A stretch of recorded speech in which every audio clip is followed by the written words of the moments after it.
Mail-order bride with a baby was left to die, until his words saved her heart. The storm rolled across the Wyoming plains with a fury that chilled the bone. Wind howled through the cracks of the abandoned station shed where Emily Carter huddled with her baby boy pressed tightly against her chest. She had come west on promises written in neat, careful letters.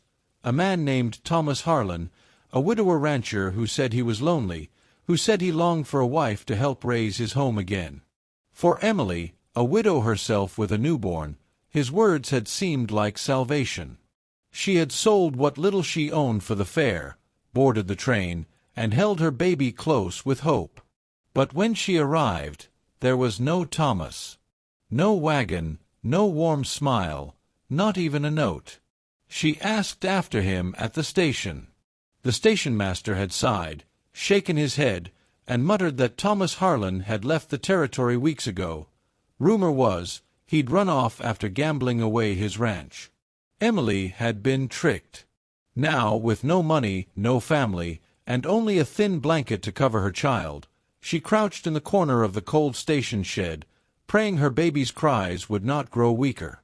Hunger gnawed at her, fear pressed into her chest, and despair whispered that perhaps she had made a fatal mistake. The stranger who saw. Miles away, Caleb Dawson rode his bay horse back from town, the snow stinging his face. He was a man of quiet strength, broad-shouldered, with eyes that had seen more loss than joy. His wife had died 3 winters ago, and since then his ranch had been a place of silence. As he guided his horse near the station road, he caught a sound on the wind, a faint wail, not of storm, but of a child. Frowning, he turned his horse toward the shed. Inside, the sight struck him hard.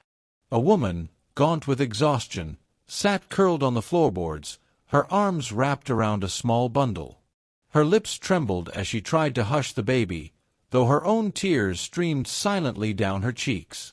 Caleb's heart clenched. He swung down, removing his coat, and stepped forward gently. "Ma'am," his voice was low, steady, "you'll freeze here. Let me help." Emily stiffened, clutching her baby tighter. "Please," she whispered hoarsely, "don't take him. Don't take my son." "I wouldn't." Caleb removed his hat, kneeling to her level. "But if you stay, both of you will die tonight. Come with me." A spark of trust. Something in his tone, firm yet kind, carrying no judgment, pierced through Emily's fear. She searched his eyes, and for the first time in weeks, saw no cruelty, no deception. Just sincerity. Still trembling, she allowed him to drape his heavy wool coat around her shoulders. The warmth made her gasp. "What's your name?" he asked. "Emily, and this is Samuel," she said, looking down at her baby. Caleb nodded. "Emily, Samuel. I'm Caleb Dawson. My ranch is a mile from here. You'll be safe there." With surprising gentleness, he lifted her, cradling her as though she weighed nothing, while she clutched Samuel close.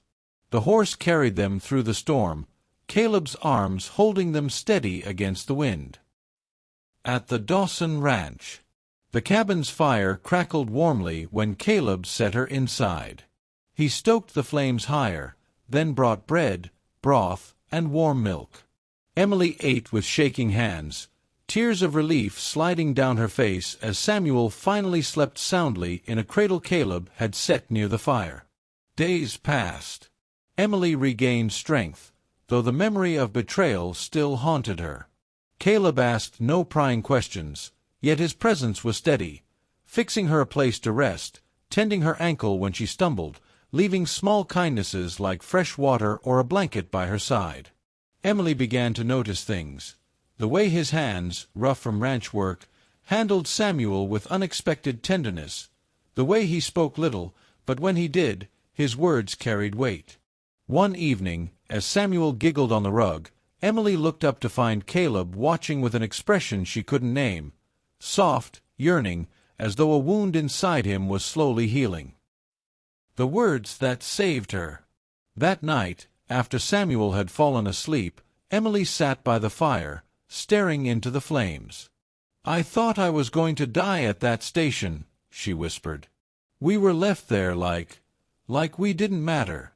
Like we were nothing." Her voice broke, and she covered her face. "I was so afraid." Caleb's chair scraped softly against the floor as he moved closer. He knelt beside her, his voice steady but filled with emotion. "You're not nothing, Emily. And neither is your boy. You matter more than you know." She lifted her tear-filled eyes to his. He reached, hesitant at first, then gently took her trembling hand in his. His calloused thumb brushed over her knuckles, grounding her. "Listen to me," he said firmly, as though speaking a vow. "You've been abandoned, lied to, hurt. But here with me that ends. You're not alone anymore. I'll stand by you. I'll protect you. And if you'll let me," his voice softened, raw and vulnerable, "I'll give you love. Both of you." The words struck through the ice around Emily's heart, warming places she thought long dead. No man had ever spoken to her with such truth. Tears spilled down her cheeks as she whispered, "I believe you." Caleb pulled her gently into his arms, holding her not with passion, but with reverence, as though she were something precious, fragile, worth cherishing. And for the first time since her journey west began, Emily felt safe. A new beginning. Spring came, melting the snow into green pastures. Emily and Samuel remained, their laughter filling the once lonely cabin.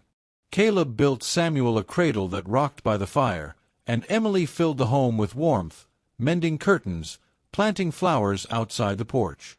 One morning, as Samuel toddled across the floor, Emily caught Caleb's eye. He smiled, a rare, unguarded smile, and she realized her heart no longer ached with fear. It was whole again. She had been left to die with her child, but Caleb's words, his vow, had breathed life back into her spirit. And in the quiet strength of his love, she found not only survival, but a future.